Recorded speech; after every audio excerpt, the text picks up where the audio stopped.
Долгие и изнурительные перелеты для спортсменов уже позади. С трапа самолета атлетов проводили сюда. Здесь, во Дворце спорта имени Бирда Явлоева, находится более 500 участников из Рязани, Москвы, Ярославля, Краснодарского края и других регионов России. Некоторые уже успели расположиться в местных гостиницах. Пока одни отдыхают, восстанавливают силы и знакомятся друг с другом, наставники заняты их аккредитацией и проходят мандатную комиссию.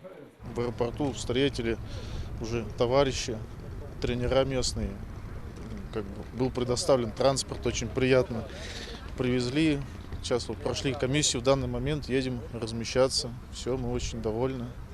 Очень нам нравится к вам приезжать. Подаешь заявки, проверяют состав, то есть именно списки сверяют с теми, кто прошел отбор, именно чтобы никаких посторонних не было, грубо говоря. То есть по спискам сверяют с федеральных округов. Все, кто в тройку попал, зарабатывают путевку на финал первенства России.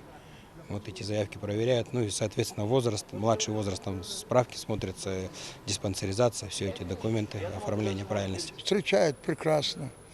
Люди добродушные, любят гостей, уважают гостей. Вот я сегодня ездил устраиваться в гостиницу, как прекрасно приняли. Никаких эксцессов нет, что надо, пожалуйста. Это нет, другой что-то вариант предлагает. Организацией соревнований такого масштаба по-настоящему восхищен и Даниил Каспирович. Спортсмен родом из города Зеленогорск Красноярского края. 6 лет назад он начал осваивать азы борьбы греко-римского стиля. Участвовал во многих состязаниях в разных регионах страны. В Ингушетии впервые и познакомиться с местными ребятами еще не успел, рассказывает атлет. Все хорошо организовано, зал такой красивый, большой, мы уже посмотрели. Спортзал тоже, можно размяться, где есть места. Новые ковры на борцовских площадках и полностью оборудованная в техническом плане арена, соответствующая стандартам проведения первенства России. Это безусловный рост ингушского спорта.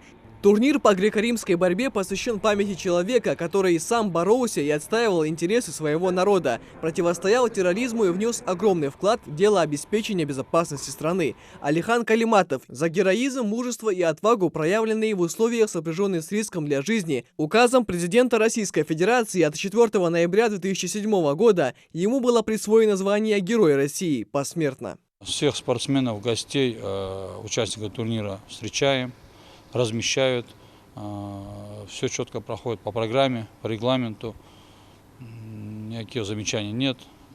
Сейчас прошли ряд мероприятий, уже к началу турнира. Завтрашний день нам уже даст утреннее взвешивание и старт. Представители команд, тренеры и судьи, принимающие участие в соревнованиях, обязаны руководствоваться настоящими правилами. Так и сегодня совещание судейской коллегии, а затем и жеребьевка положили начало бескомпромиссным схваткам. Микаил Тангиев, Адам Мережков, Адам Далаков, Новости 24.